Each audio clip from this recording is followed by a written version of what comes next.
I don't know if anybody told Kirby about Beamer's comments at halftime about kicking their butts, but I'm not saying they didn't Right. because I was like, ooh, I really hope that someone tells Kirby about that. Yeah, seriously. Welcome to My God a Podcast. I'm Jim Wood. In this episode, John Powell and I review Georgia's 24-14 win over South Carolina. We talk about our experiences on Saturday and what stood out to us during the game. As always, remember to check out the newly redesigned MyGottaPodcast.com to see our latest merch. And you can follow us on social media at My Gotta Podcast. Finally, we'd love for you to check out our presenting sponsor, Oxia Time, at OxiaTime.com.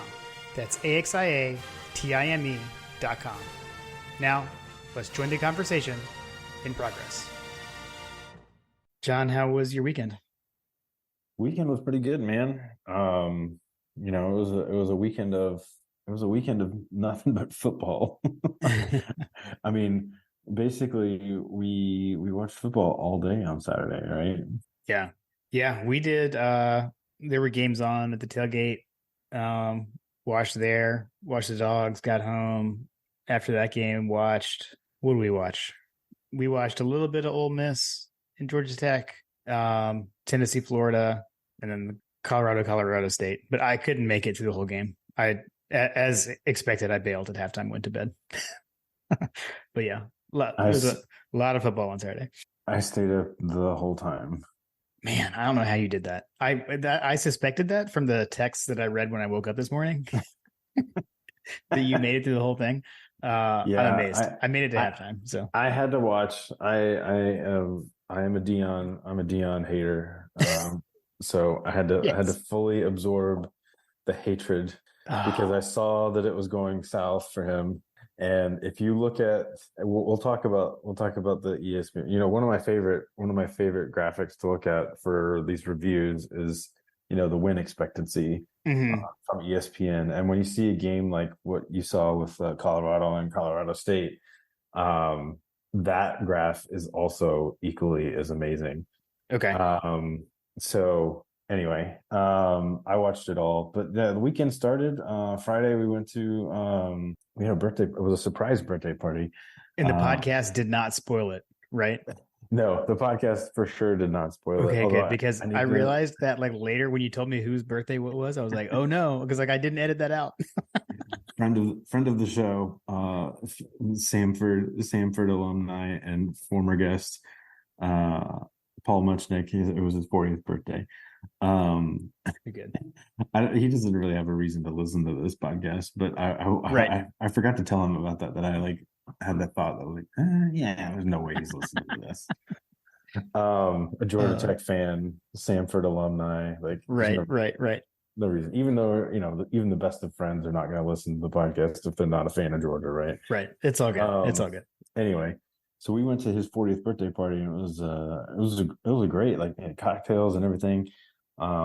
You know, lots of food, lots of fellowship, and I was probably a little overserved by the end. So my Saturday morning was a little slower than I had planned.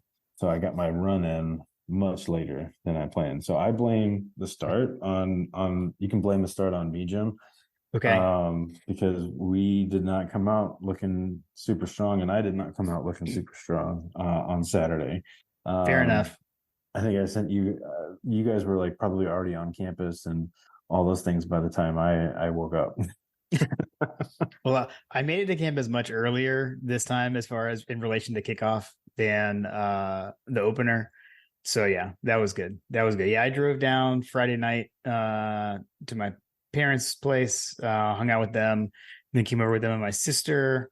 And shout out to Greg and Rodeo. Put on an epic Mm. tailgate on Saturday. It was a lot of fun. Man, it looked amazing. I have to say, I was having some serious FOMO. It was pretty sweet. Coach made it. Coach came by. So like Mm. hilarious moment. He was walking down the street and my mom and dad were calling him by his first name and he like wasn't reacting. And I yelled, Coach. And then he turned around. It That's was amazing. it was pretty That's awesome. It was amazing. hilarious. So got to sit and spend a lot of time with Coach at the tailgate. That was awesome. And then John Tweets was there, obviously, and he sat with us for the game. So he came with us. It was a lot of fun. A lot of fun. I actually okay, so I actually have not told you this story. I had a young man come up to me named Landon and tell me about his podcast that him and his dad have. They've started a Mhm. new Georgia podcast and asked if I would come on and do some picks and maybe do a guest segment with them. So Landon, I didn't forget. Like I said, you let me know when, and I'll be there. So shout out to Landon. That's Um, awesome. and you know, almost as cool as meeting Landon, but not quite as cool. No. So, dude, the father of the unofficial official receiver of My Got a Podcast stopped by. So, got to meet Mr. Muse and hang out with him for a bit, chat him up. Awesome guy, really nice. May or may not have told him that his son is the unofficial official receiver of the podcast, which he got a kick out of. That's So that amazing. was that was fun. That was fun. Yes. It was pretty epic. Pretty epic. Mr. Muse, please let your son know that we're eagerly awaiting to interview him. If you've not like if you, dear listener, have not listened to any of the interactions that he's had, I think it's what is it? Is it the Players Lounge? I can't remember which one it was. Hmm. I'm pretty sure it's the Players Lounge on Instagram. They're really good. Like it's the same group that does Tate Ratledge's like videos. Yeah, N- that's Players Lounge, yeah, or Nazir. that's I think so, right? Or is I it think through it. the collective? I think it's the Players Lounge. Anyway, Okay. but you know, if you're on Tate Ratledge or Nazir Stackhouse or Javon Bullard, Yeah. I'm trying to think who else was on those videos, but they interviewed Makai Muse on a couple of those videos. Like they have like little short clips and stuff on Instagram. I assume it's on YouTube for the full context, but man, the kid's really well spoken. Yeah. He's got a good presence. Like even you know, if football doesn't work out long term, like I have a feeling he's going to be behind a camera at some point Yeah. or in Yeah. front of a camera at some point. Right. Right. Right. But yeah. Anyway, that's awesome. Hopefully we can get him on. I know. Well, his dad was like, "Has he been on the podcast?" I was like, "Well, does he want to come on the podcast?" So conversations were had. So we'll see. That was pretty fun. That was pretty fun. So yeah, so did that. Like I said, tailgate was awesome. Saw most of the usual crew. Got to meet some new folks as well. So it was, like I said, a lot of fun. Made our way into the stadium and then it was on. So it was a good day. Awesome. Okay, so the thing that was surprising to me and not to you, and thankfully you warned me and I heeded your warning, was the rain coming in. So I know you were like, "Is it raining?" And John and I were like, "Oh, it's not going to rain, 0% chance." Yeah. And you're like, "It's raining here. It's gonna rain there."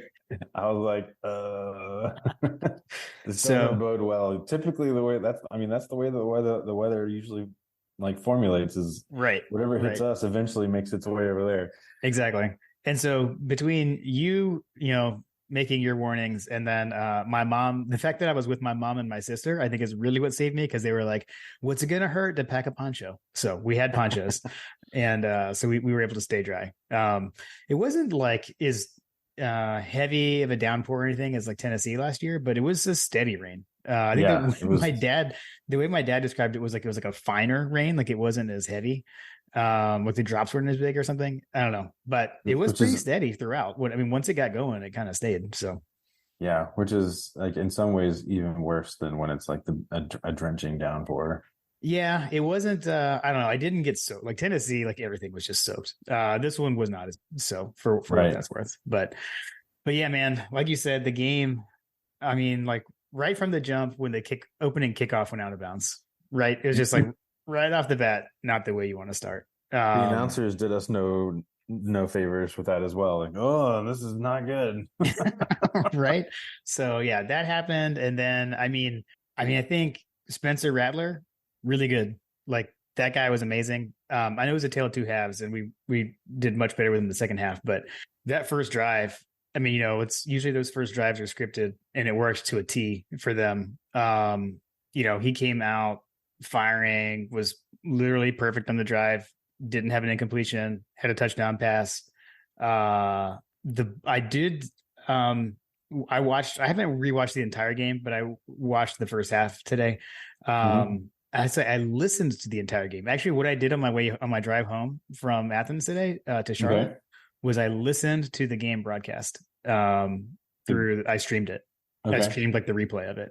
At any rate, the TV copy though, they were very critical of the third down blitz on that first touchdown. I don't know if you caught Yes, they that, which were rightfully so. yeah, it was pretty risky. So Yeah, yeah. I would say that that was probably one of the.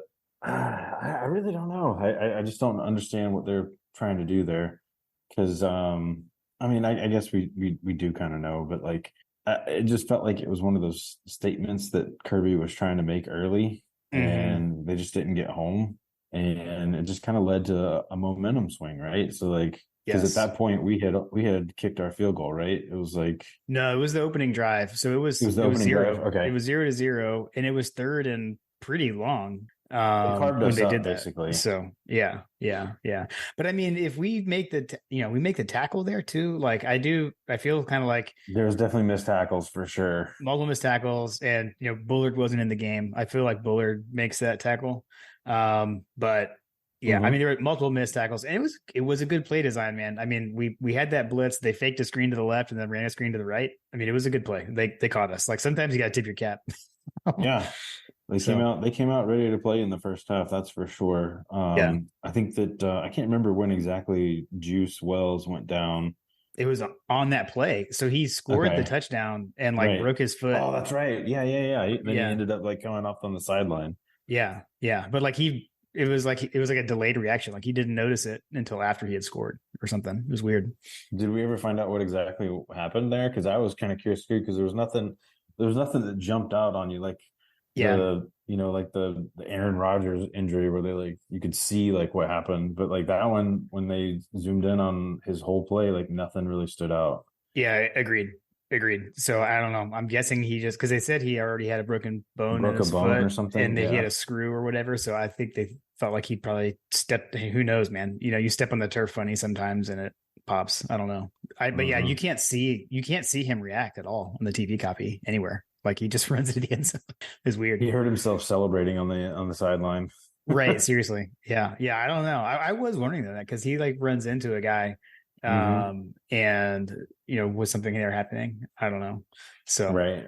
but yeah, I mean, so that happens. And then I will say, like, I feel a lot better today about the offense on the whole than I did as an emotional fan in the stadium. Like rewatching, I mean, we basically came back and matched that. I mean, we marched down the field, we just got bogged down in the red zone. But like we've had Story of these our season.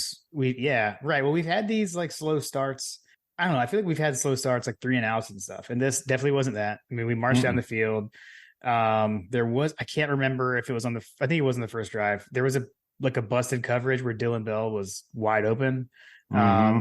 And Beck, he threw to I guess probably his first read who was open and got a first down, but could have been an easy touchdown on the first drive if Carson sees Bell streaking down the sideline. So, but yeah, bogged down the red zone and kind of a bummer there because right there you're trying to match them, and I mean at least we got points out of that first drive, but like I said, it wasn't like it was just totally ineffective offense. It was just bogged down in the red zone. Right. At some point, I mean, the theme of the day for me was the inability for us to get away from all of these like short and medium type throws. There was not a whole lot of attempts deep. Yeah, Like there was a couple of times when, like at the end of the halftime, right at the end of the first half, we were driving, trying to get into field goal range, or maybe even like have a shot at a touchdown, and Beck takes a sack when he should have like let the ball go. You know what I mean? Like there's a right. lot of like you were frustrated with the offensive line to a point, but there were multiple plays where Beck had like ample time to make a decision, and his ability to make those decisions seems a lot slower. I posed to Graham and the guys, the X's and O guys, that I don't know how you track this. I don't even know where I would even find the data for it. But if someone out there, maybe Ross Rutledge or someone or Dog Stats can look at it, but like one of the differences in Beck versus Stetson in terms of the quarterback play in and of itself, Mhm. it feels like he's holding on to the ball substantially longer than Stetson did. Okay. And to a certain extent, I think that I think that what's happening is that it's just been because early in his career, he like, you know, he made some bad decisions. Maybe he forced throws. And I guess over the next couple of years, obviously Stetson stepped in, took over the starting role, and it just kind of became ingrained in his head to not like make mistakes and not, try to overplay his hand on plays.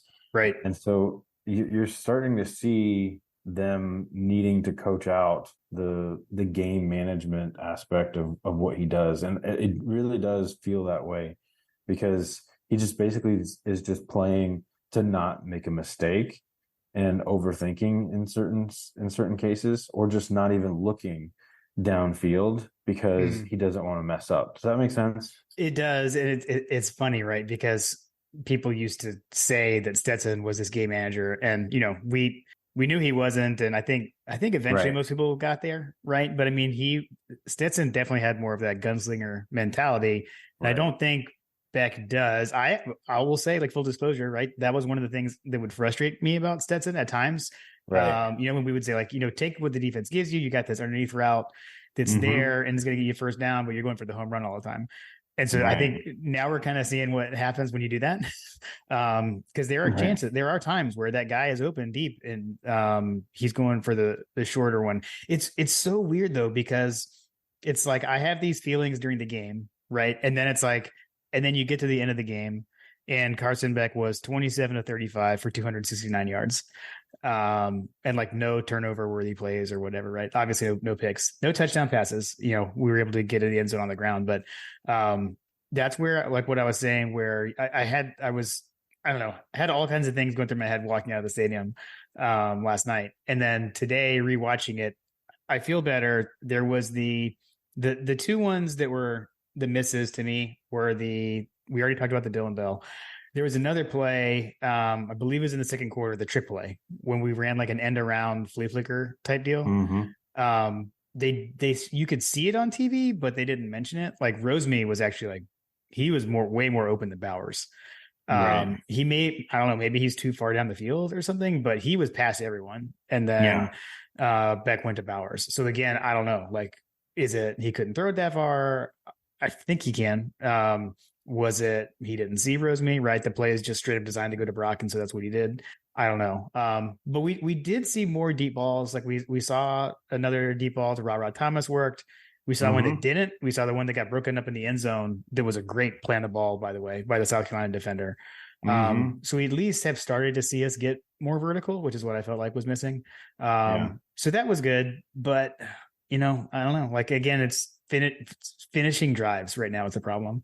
You got two missed field goals, but if you're not kicking field goals, you're not missing them, right? Let's get in the end zone. I have a feeling that when we look back on the season as a whole, you look at players playing themselves into form. You hear about that term form in soccer, right? Like you have these guys that come in the middle of the season. They are new to the program. Maybe they're injured. I give you a for instance, Manchester United just signed a player that British Bulldog and I have been super excited about, but he's been hurt. Well, Yeah. he's got to play up into form. And Rod Thomas, not that he's been hurt, but he's been hindered. He hindered himself. Mm-hmm. He missed some practice time. He's been in the doghouse, blah, blah, blah. But I have a feeling that when we look back on the season, we're going to look at this game as the spark that ignited Rod Thomas. Mm. Um, I was really impressed with what he was able to produce. I was impressed with Dominic Lovett, even though I think didn't he have a drop in this game? I can't remember. I think he had one drop, but anyway, Yeah. both of those guys showed why Georgia brought them in. Mm. And they're just such weapons for us. Roseme Jack Saint made a statement in this game as well. Yeah. Our this was a coming out party for the wide receiver core, in my opinion, even though it may not have felt like it, watching or in the stadium or whatever.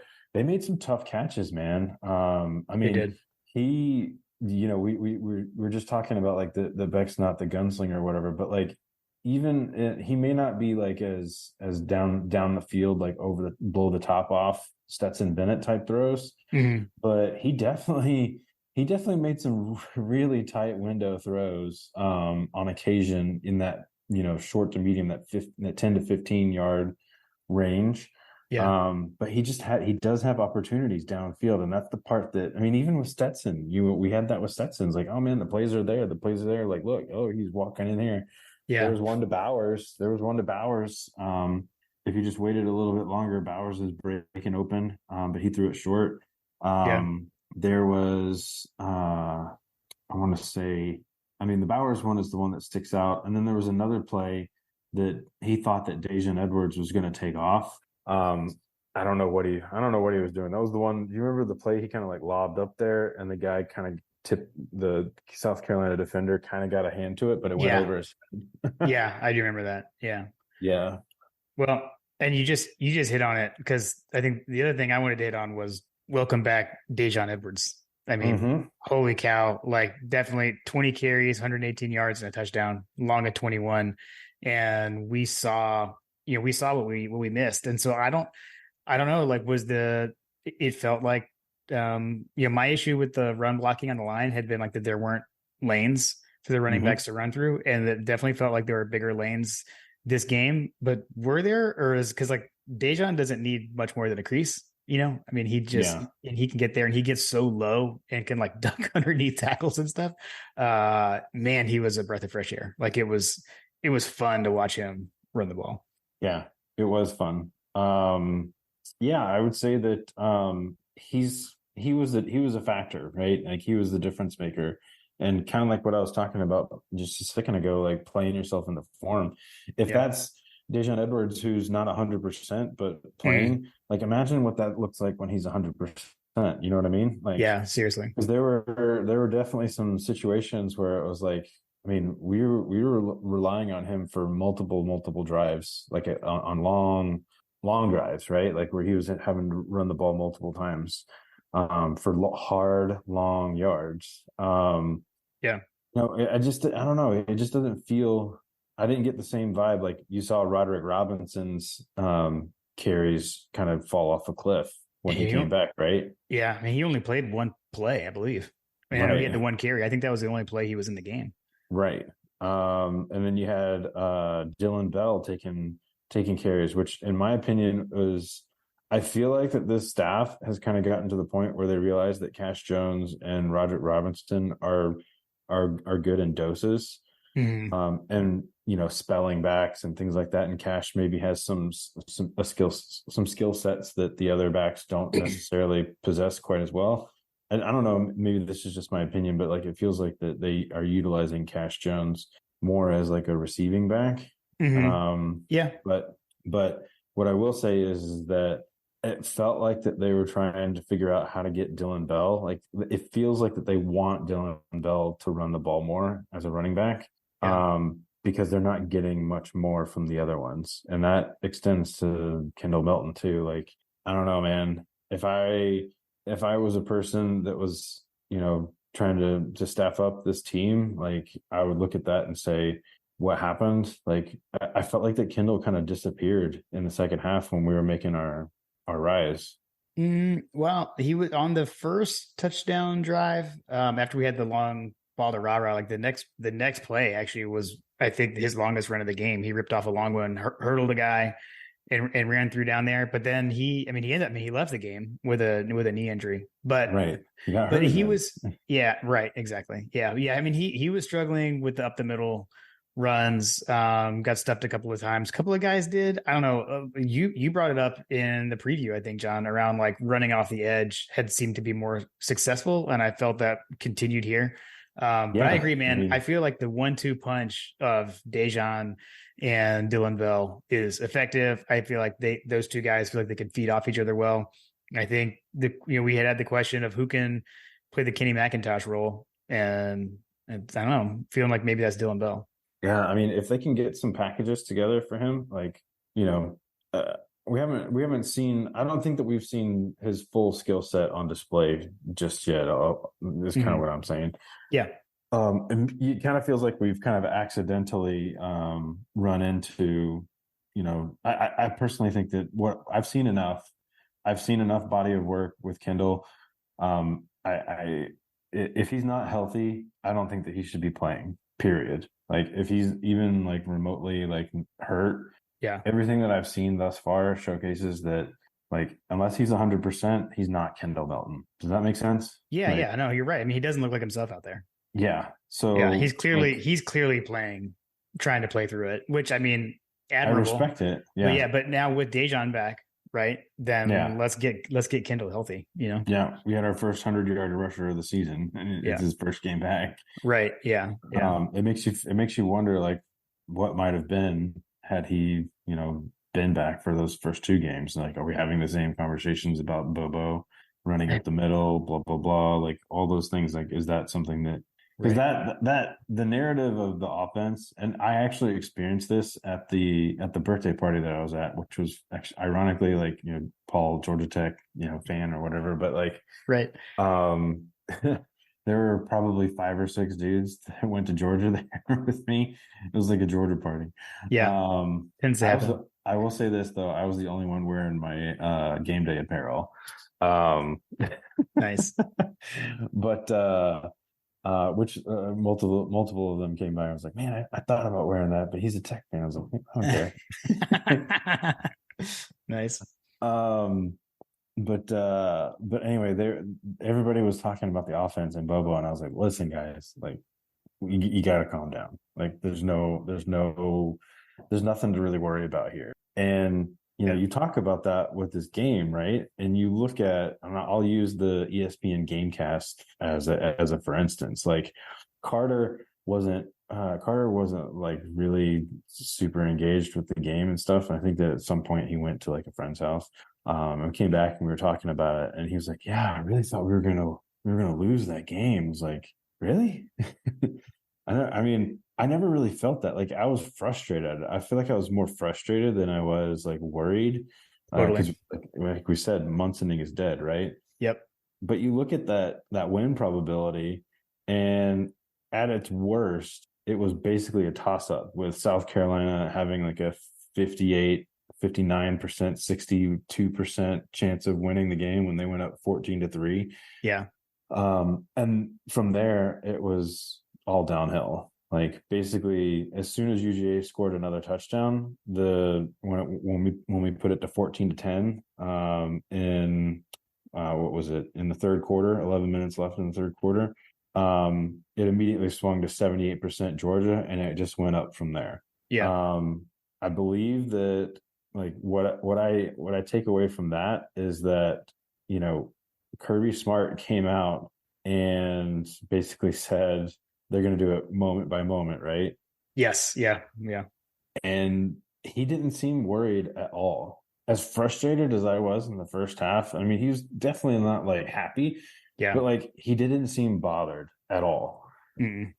No, I agree. And I didn't have that, I didn't have that soundbite with me in the stadium. But I saw it today when I rewatched it. I totally agree. And I'll say I was never worried either. I mean, this was nowhere near like on the level of the Missouri game last year. No, nowhere near. It was nothing like that. Even in general, like around us, although I don't know, I guess I had my poncho like hoodie on. But it didn't, even the vibe in the stadium wasn't as bad as maybe you would think, at least to me, when the folks around me. Although I also had John Tweets sitting next to me, and he was very level-headed, so I think that helped me too. So I was sitting between John and my sister, and so we were very positive people. That's funny. So, but yeah, man, I mean, like we went, it was halftime. It was frustrating. You're like, what the heck? Especially when the first half ended on a sack. Like you were saying, like we're trying to get points. Yeah, dude. You're trying to get that 2-for-1, ends in a sack, and it's just kind of like, whatever. I'm gonna go get my Chick-fil-A sandwich, and then come back, and then it was fine. We came back. It was like they flipped a switch. I mean, marched down, scored 3 and out, scored again.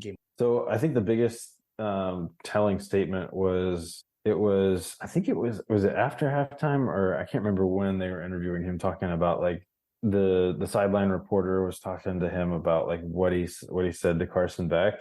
Mm. And I was sitting here thinking like maybe it was going to be one of those like, Kirby rage stroke situations, Yeah. but like he just walked over to him and basically said, "Hey, we get the ball. Let's go get it." Yeah. Like, Yep. like Exactly. he's just so nonchalant, and I don't know if that's just like he's just so dialed in Hmm. that, or is it that he just knows how to manage his personnel? Because I don't feel like that Carson Beck is the type of person that's going to respond to the rage strokes. Right. Um, Yeah. maybe Stetson was, because he definitely stroked out on Stetson several times. Yes. But I haven't seen him stroke out on Beck yet. No. But Yeah. No, we haven't. either way, it's just like we have the best head coach in the country, and by and large, what we've seen happening at Alabama with the greatest head coach in history or whatever, without Kirby Smart, hasn't been able to really keep it together, for lack of a better description. Yeah. It almost feels like Kirby was the glue that's holding everything together, and really is with this team. Like the guy is just so dialed in with his program. It's ridiculous. Agreed. Agreed. All right. Why don't we pause briefly to remind everyone that season 4 of My God, a Podcast is presented by Oxia Time. So Oxia Time is a custom watch company. They make automatic Swiss watches, and you've got to check out their 2021 and 2022 Georgia National Championship watch collection. So you can go head over to oxiatime.com. That's AXIATIME.com. Reminder that a portion of the proceeds from every Georgia watch sold go towards Bulldogs battling breast cancer. And then also you can use the code MyGottaPodcast at checkout to get a custom presentation box. So shout out to John. Thanks again to all the folks over at Oxia Time. Yes. All right. So the defense is still just doing like Georgia defense things. So, other than that first drive, again, the scripted drive, we had the blitz. We did see the sacks start to come. We had the question, who would get the first sack? It was your guy Nazir Stackhouse. He had the first sack in the game. So it was good to see that. And then again, the secondary still amazing. I'll feel a lot better when Bullard's back, but Starks still just is everywhere. And man, it's fun to see a fully healthy Tyke Smith. We're seeing the guy that we thought we were going to get when he first transferred, and hasn't been able to do that due to injury. And he's balling out. Yeah, I agree. Couple things on the defense. So if there were things that I was worried about during the game, like watching Rattler like pick apart the defense in the first half was definitely up there amongst some of the more frustrating moments. Mm-hmm. But what I will say is that the guy Leggett, is that his name? I believe so. Yeah. That guy is a problem. Yeah. Sorry, Carter, but that guy is an absolute unit. It just seems like lately the tendency of going towards a guy that can run, that can run a ridiculously fast 40 time for being such a large person. The guy's like 6'6", 2 something. He's like a Darnell Washington type guy out there, but he's running super fast. I think at one point he was returning kicks. I saw out there, I was like, good Lord, why do they have him out there returning kicks? But what I will say about that is that, Dalen Everett? Mm-hmm. Yeah.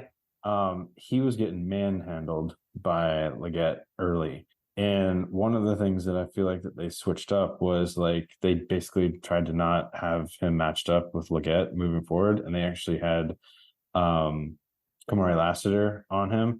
Okay. And I thought that Lassiter did a phenomenal job on him. There was a couple of like pass breakups that he had on him. I think one, he actually like jumped the route. But yeah, like just some of the little, jockeying things, normal things that go along. You have your game plan, and then you just kind of pivot and move things around, realize where your matchups are lacking on the day. And then you kind of figure it out. And this Georgia defense, you just kind of believe that they're always going to figure something out as the game progresses, and the second half kind of speaks for itself. Yeah. I think that at one point, in the middle of the second half, ESPN flashed up a stat that was kind of like the story of the game, the yards per play stat. I think at one point, like in the first half, South Carolina had like, I think it was like 6.6 or 6.7 yards per play. And then in the middle of the second half, when basically the route was on, or that Georgia kind of had taken possession of the game, basically, I think their yards per play was like 3.3 or something like that. And that was felt in the stadium. Yeah. I don't know if anybody told Kirby about Beamer's comments at halftime about kicking their butts, but I'm not saying they didn't, because I was like, ooh, I really hope that someone tells Kirby about that. Yeah, seriously. I didn't know about that until today, when I was rewatching it, and I was like, oh my gosh, like, did he really say that? Mm-hmm. So yeah, I don't know, like with their offense, so with the 2 touchdown drives, right? So you had like we said, the scripted opening drive for a touchdown. And then, they didn't score again until the drive that they scored on, the second scoring drive in the first half, it came off of that missed field goal. So, it's like Georgia drives down, is in good position. That was like a going backwards situation again, where penalties and everything bogged us down, go backwards, miss field goal, and then boom, momentum shift, and they come down and score. And Rattler did make a couple of big plays with his legs on that drive as well. Right. Mm-hmm. So it was kind of like, I don't know, bookends of the first half, right? With the 2 scoring drives. I mean, it really was. It was the first time they had the ball and the last time they had the ball of the first half. But then after that, I mean, really nothing, right? No points in the second half shutout. I like your conspiracy theory that Kirby heard what Beamer said. Well, I can tell you one thing. I would not have wanted to be an offensive lineman, defensive lineman, or a member of the secondary in that locker room at halftime, because if they ever release what he actually said, because in the halftime like recap, before they took the field, he comes out there, and again, guy didn't look bothered at all. He just comes out there and like, what did you say to the team? Blah, blah. It's like, still moment by moment, like whatever. Right. I feel like it was like, it's going to be a perfect opportunity for someone to just like bust out like a Whitney Houston like dub remix for the highlights or whatever. But Yeah. but he just didn't seem bothered at all. I have a feeling that the speech was a little bit more fiery than that, though. Yeah, I agree with you. Let's see. One thing I wanted to call out, there was a special teams play. Mekhi Muse making a tackle on kickoff return. That was amazing. I don't know if you caught that. I didn't catch that one. So there was a play, and they got really backed up. So Mekhi Muse comes down crashing, makes a tackle on the kickoff team, and there was holding, and so South Carolina was backed up in the end zone. I think it was their first possession of the second half. So we come down and score. We kick off. When we kicked off, I think that was when it was. Muse made the tackle, and they were backed up, and then they went 3 and out. So that's not a recipe for success against this team.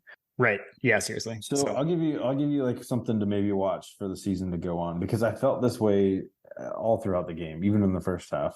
Mm-hmm. So did you by chance feel like that, we were getting carved up, right? Like they were having success all day long. It felt like it was like what's going on? Like, I don't understand how they're having so much success throwing the ball on us. Like, yeah, Rattler's an experienced quarterback, blah, blah, blah. Mm-hmm. But like at one point I was like, maybe I should be worried about the secondary. Right. But here's the thing. So I feel like that when they're between the 20s, it's bend but don't break. But when they get into the red zone is when we kick things up to a whole other gear. So like it almost feels like that we're okay, like giving up yards and giving up plays. But when they get down to the, into scoring territory, they're looking to either like shut it down or get you into field goal position. And then on the flip side, when we're pinning them back, like it's almost like, okay, we're taking the opportunity to flip the field. Mm-hmm. I don't know. I felt like that it was like 2 different teams, right? Like, so they get into the red zone or they get into between the 35 or whatever. And it's like, wait, where was this defense? Like, Why Yeah. couldn't we do that before they got down here? Like, you know Yeah. what I mean? Right. And you never know like what the strategy is for the game, right? Because we definitely could have been like, keep it in front of you because we didn't give up a long touchdown pass, Right. a long one. Like even their longer passes were still we're running Contained. yeah, exactly. And there's somebody behind them and we're like running them out of the, off the sideline, stuff like that. So yeah, Right. I mean, yeah, no, I don't disagree with that. I mean, the first half was filled with frustration for sure. Like on both sides of the ball. I'm not going to repeat, the things that I said. Irrational in the game fan. But I don't know, man. Yeah, the second half, it what I mean, it was a tale of two halves, right? I mean, Right. second half again, Rattler got some yards, but everything in the second half was empty. I mean, he had what, like 6 completions in the second half.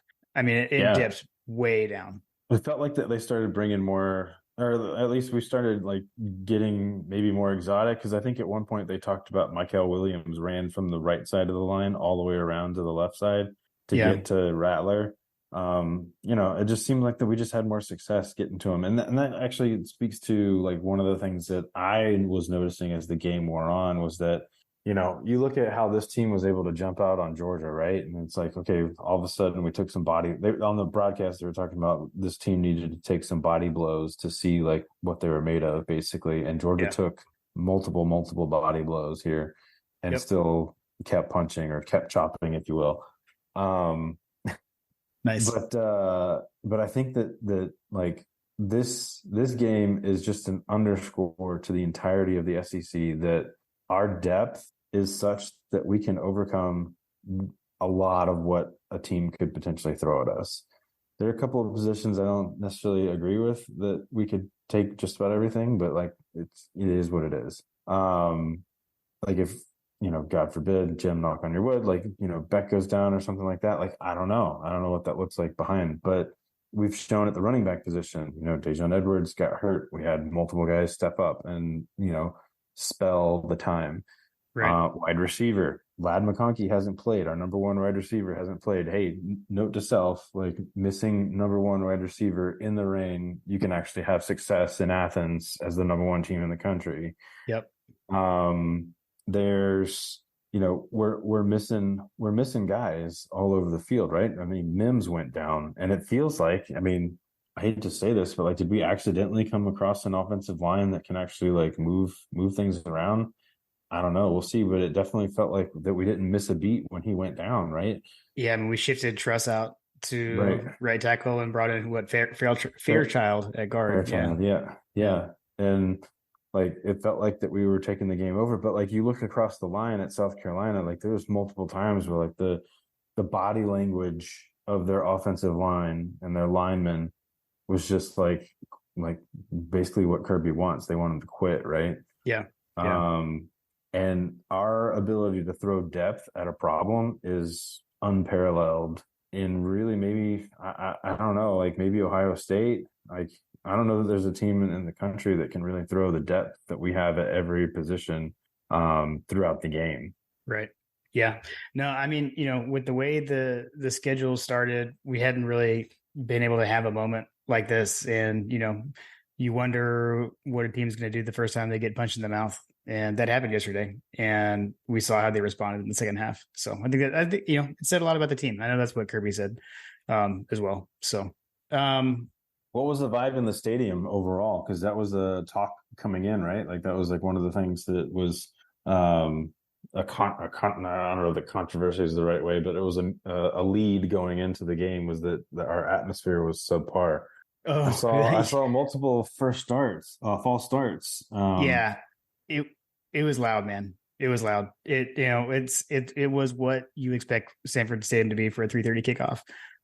And I mean, I would say it was loud throughout. And then in the second half, I think it got taken up a notch, at least early, right before we pulled away.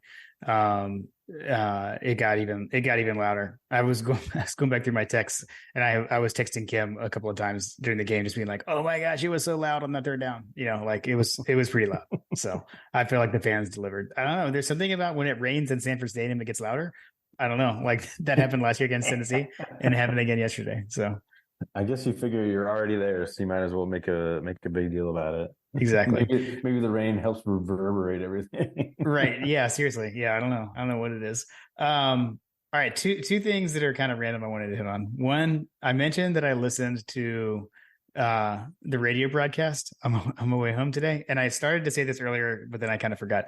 You were talking about Leggett, Hmm. and here's a play where he got tackled I don't know, hard, and Scott Howard said Leggett got leclubbered. So I Golly. got I gotta find that soundbite to share it with you. But the other thing was on the broadcast. So DJ Shockley actually was the he was in the booth with Scott, and JD was on the sideline. So apparently Eric Zier, I don't know if I heard this right, but I think they said he was in like a over 50 surfing contest in Hawaii. I think, What? yeah, I'm not sure I totally got that right, but they talked about it in the post game. They say he was in Hawaii, so that's the way I heard it. I don't know, maybe I heard it wrong, but that was kind of crazy. So you can only get this kind of intel on My God Podcast. Was that a joke? Were they like making fun of him or something? I don't think so. I don't know. Yeah, we'll have to find out. We'll have to find out. The other thing was just not even really about this game, but about our schedule, and just looking across college football this weekend. There's a lot of craziness going on. There are now 5 undefeated teams remaining in the SEC, including Georgia, and the other 4 are all on Georgia's remaining schedule. So that's Missouri, Kentucky, Ole Miss, and Auburn. So for all the talk of how easy Georgia's schedule was going to be this season, we've got, it's looking a little tougher. And I don't know, if you look across right now, like I said, every undefeated team is on our schedule. So thought that was Right. interesting. Yeah, it does look like he was there for a surfing championship. Sorry, I was like totally Googling. Like I was, this I was love this it. was engrossing for me. Yeah. Yeah, Yeah. it looks like that he was at some sort of surfing championship. Yeah, Yeah. weird. I heard it right. I heard it right. You did. Well, again, like if you're frustrated and stuff, at least we're not like Tennessee. Although, they couldn't give Florida, they couldn't make there be 2 L's in Florida. Um, we had talked about that it had been a long time since they won. I didn't realize how long it was, and I've already forgotten again. But it was like 2003 or 2005 or something like that. This is the last time Tennessee won in the Swamp. Yeah, I think it was 2003. Because basically the next time that they play, it'll be like, last time they won, they could basically buy a drink. They're at drinking age. Right, right. And then it'll be like the 1980 thing for them, right? Like, Yeah, yeah. So I don't know, man. um, Craziness with all the craziness that you've seen. You saw that. I mean, Alabama struggling against South Florida. I don't know. A 10-point conference win isn't so bad. yeah, seriously, like on a weekend where nobody looked like that they wanted to win at all, especially like across the country. The only team so far that has like looked like that they want to win this whole thing is Washington, which is just still mind-boggling to me. Hey, remember in the season preview episode when I said Washington, you were like, "What?" Yeah, yeah. I mean, I Uh, I, I need to dig more into it because Graham's been talking about them that he yeah, thought that they were going to be that they were going to make the playoff, but yeah, yeah, they're playing lights out. That's for sure. I don't know who's on their schedule, or have we moved on to the other things yeah. That's fine. I think before so. we wrapped up the Yeah, that sounds right. the Cax as Oh, eh, coach. I was to say, yeah. We need to not forget that. So, What are we not forgetting? oh, the over unders update. So, update on the over unders for coaches over unders. We managed to, and I'm sure everyone listening realized it. You realized it. I think I was the only one who was an idiot and didn't realize it. That we made the exact same picks on the last episode. So we both went 4-4. We were over on the offensive picks, which is hilarious. So we're still Hilarious. still tied on the season. But it was raining. If it wasn't raining, our offensive picks would have been way better. It was we were raining, and like here's the Uh, thing, like people will also probably be like, oh yeah, if Wells hadn't gone down, like, oh, you Like Oh, I I just want know. to put I want to put on note that UGA has been missing their top wide receiver the entire season. It was funny. Like the announcers started going in on that actually when he got hurt, and I was like, a day later, rewatching it, and I was getting frustrated, and I was like, okay, I need to stop. I was frustrated. It's pretty funny, even though we like them. It was frustrating. Um, Yeah.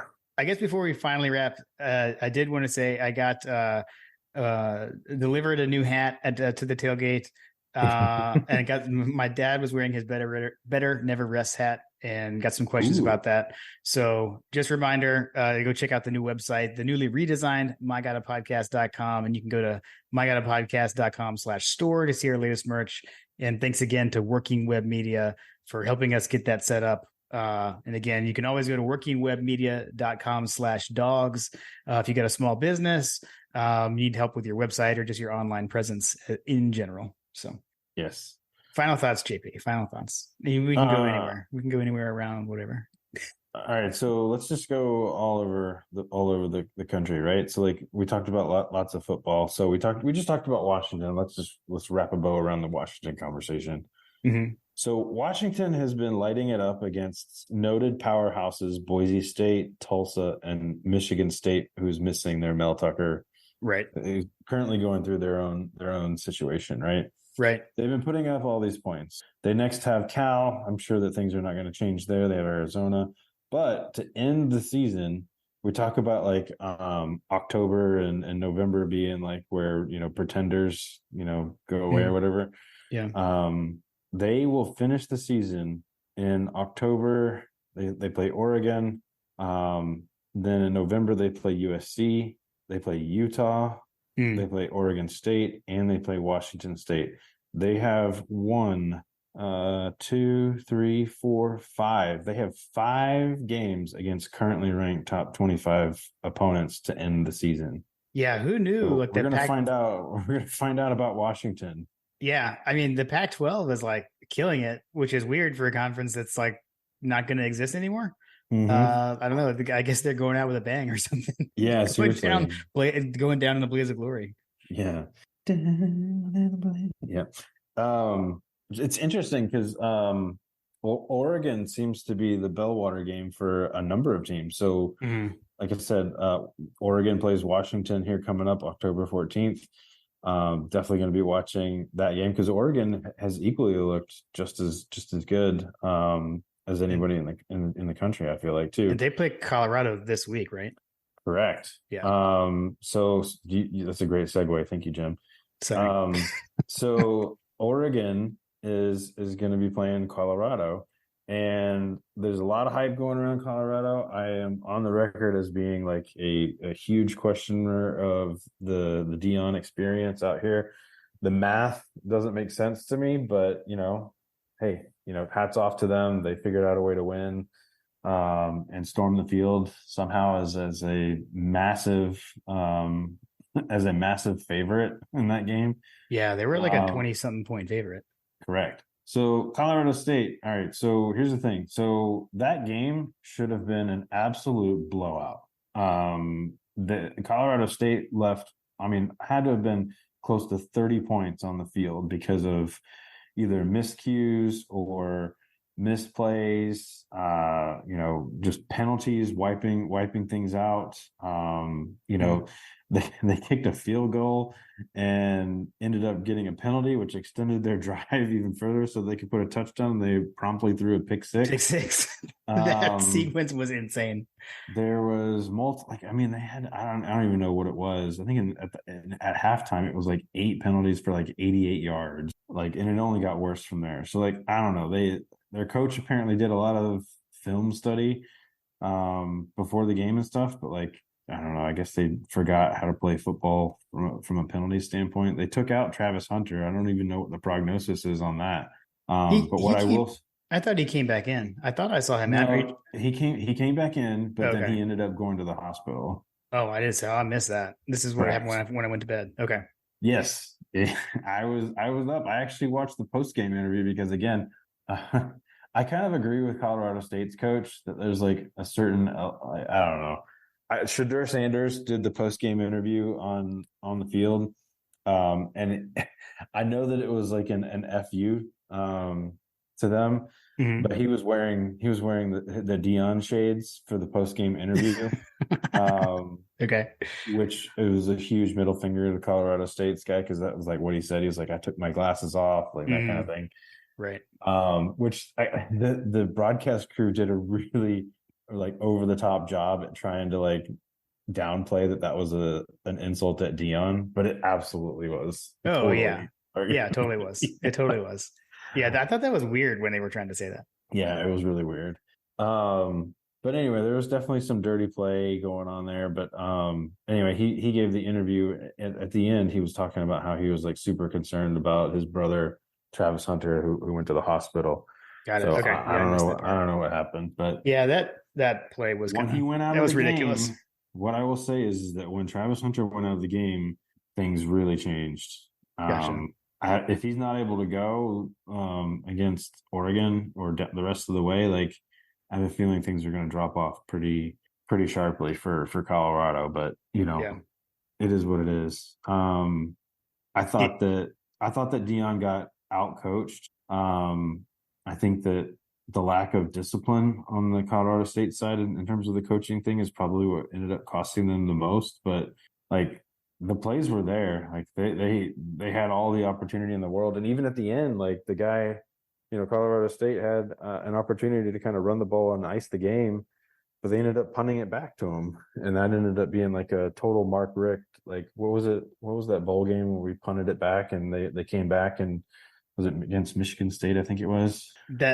We did lose one at Michigan State at some point.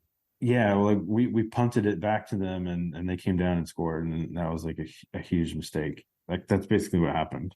I don't know. All I know is that as someone who grew up watching Dion play for the Falcons as a kid, seeing Dion's son get a pick six, and then hug his dad on the sideline was cool. And then also just like the smack talk really between the two teams.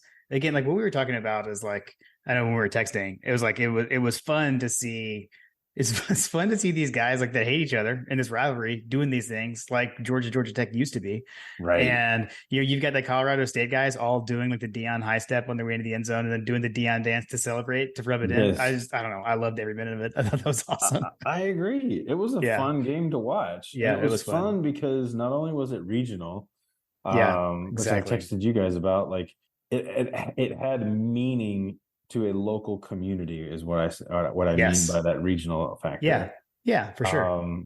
And it had all of the passions that college football, that makes college football special. So like, hats off to ESPN for picking to go to that game. Yeah. Because that was a recipe for everything that's good about college football. Now, the hype train, like The Rock was a huge factor, a huge like personality that was there at the game, which is great. Like I like The Rock, but like, dude, you went to Miami. Like, I was so confused by that. You haven't been hyping up Miami ever. Like that was our conversation at the tailgate. Was like, why was The Rock on? Why was he on game day? Like, why was he there? I don't know. All right, man. I know the only other thing I noticed around the country was you had talked about, you thought Missouri was going to have a good year, and they eked out with a 61-yard field goal to beat Kansas State to stay undefeated. So Missouri living up to your preseason expectations, John. Yes. Also, incidentally, a neighbor in the neighborhood is a K-State alum, and I haven't checked in on him. Nice. I did run into him on Saturday. Carter had baseball practice on Saturday. That was where the rain, like we showed up to baseball practice and the bottom dropped at baseball practice. That's when I was literally in the car while Carter was practicing in the rain, texting you guys, like, is it raining there? Right. Because this is not good. I do not want to find out how Carson Beck handles a wet ball or how big his hands are in the rain today. Exactly. I don't know what it is with South Carolina in the rain, man. I feel like, wasn't it 2019 where we had the rain game too that we ended up losing? 2019 was the one. I can't remember. No, 2019.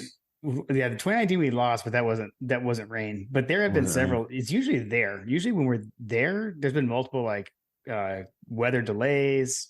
One year it was delayed by a day. Remember we played a game on Sunday because of a hurricane.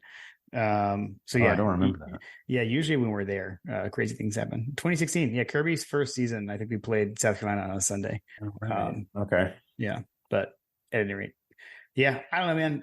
Like I said, I'll take a 10-point conference win. I know this is like one of your most hated teams, so I know that was it was a good win for you. Yes. And I will tell you, like I told you, I actually like told my wife, I was like, if it was at halftime and she ended up going upstairs because she couldn't take me anymore.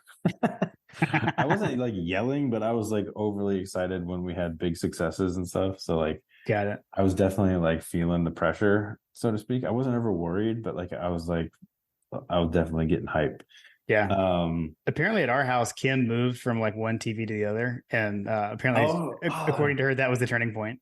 Yes, thank you. All right, so I feel like that, like if you're listening to this and you feel bad at all for like doing something different at halftime, like something superstitious to try to like spark the team, like don't feel bad at all, because what I've found in the like substrate of like social media or whatever is that we all did the same thing. If you were not in the stadium, you went upstairs and you changed, you switched up your beverages, you switched positions in the house, apparently. Like you did something to try to change it up because whatever was happening was not working. And I had a complete wardrobe change too. I forgot to tell you, I forgot to mention that. I know I told you that, but like, I wore a shirt that I hadn't worn all season, and I don't know that I'm going to go back to it, to be perfectly honest with you. But I went back to the shirt that I wore last week. So there you go. It was the spark that led us to victory. Nice. I love it. Well done. You know, it feels good to make an impact on the game like that. It does. Yeah. You're like, see? Too good. My wife always makes fun of me for that stuff, but like, hey, it worked. Awesome. Cool. All right. Well, you know, still undefeated, still number one. Polls are out, still number one. That didn't change. So I don't know. Start off on the right foot in the SEC, and on to the next one. We'll be back soon to preview UAB. Yes, the Blazers fighting Blazers. Fighting Trent Dilfers. The Trent Dilfers. Oh, that's what it was. Yeah. Was that who was talking about that? I can't remember where I got that one. Who said the Fighting Trent Dilfers? Yes. I don't know. Did Will say that? I don't know. Maybe Will said that. I think it was Will. Yeah. Shout out Waiting since last Saturday. Nice. Cool. All right, man. Well, that was a fun one. And I'll talk to you I guess tomorrow to preview UAB. We're gonna preview it tomorrow. Send in your questions. I know you're gonna hit them with the tweet. Absolutely. Awesome. Go Dogs. Go Dogs.